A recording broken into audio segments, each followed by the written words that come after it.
Asia cup শেষ হলেও trophy ঘিরে তৈরি হয়েছে এক অভাবনীয় নাটকীয় পরিস্থিতি। চ্যাম্পিয়ন ভারতের হাতেই ওঠার কথা গৌরবের সেই প্রতীকী সোনালী ট্রফি, কিন্তু গল্পের মোড় ঘুরিয়ে দিলেন পাকিস্তান ক্রিকেট বোর্ডের সভাপতি ও এশিয়ান ক্রিকেট কাউন্সিলের প্রধান মহসিন নাকভি।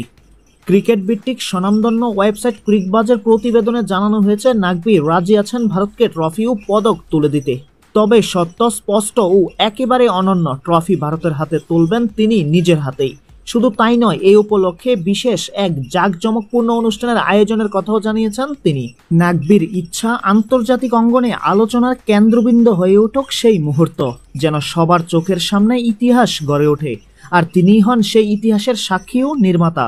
কিন্তু এখানেই জমে উঠেছে নাটক। বর্তমান ভারত পাকিস্তান সম্পর্ক, রাজনৈতিক পরিস্থিতি আর দু দেশের মধ্যে বিদ্যমান অদৃশ্য দেওয়াল, সব মিলিয়ে ভারতের এই সত্য মেনে নেওয়ার সম্ভাবনা কার্যত শূন্যের কাছাকাছি। ক্রিকেট বিশ্ব এখন এক অনিশ্চয়তার অন্ধকারে তাকিয়ে। কোথায় হবে এই অনুষ্ঠান, কবে হবে, আদৌ কি হবে, নাকি ট্রফি আটকে থাকবে অনিশ্চয়তার জালে? একদিকে মহসিন নাকভির অনর সত্য, অন্যদিকে ভারতের নীরবতা। এশিয়ার ক্রিকেট ভক্তরা এখন শ্বাসরুদ্ধকর প্রতীক্ষায়, এই নাটকীয় অধ্যায়ের শেষ কোথায় গিয়ে মিলবে? কে জিতবে এই মান অভিমান, সম্মান আর আবেগের লড়াই? তো বন্ধুরা, ট্রফি ঘিরে আপনার মতামত জানাতে পারেন কমেন্ট বক্সে। আর আপনি যদি এই চ্যানেলে নতুন হয়ে থাকেন তাহলে অবশ্যই চ্যানেলটিকে সাবস্ক্রাইব করে দেবেন।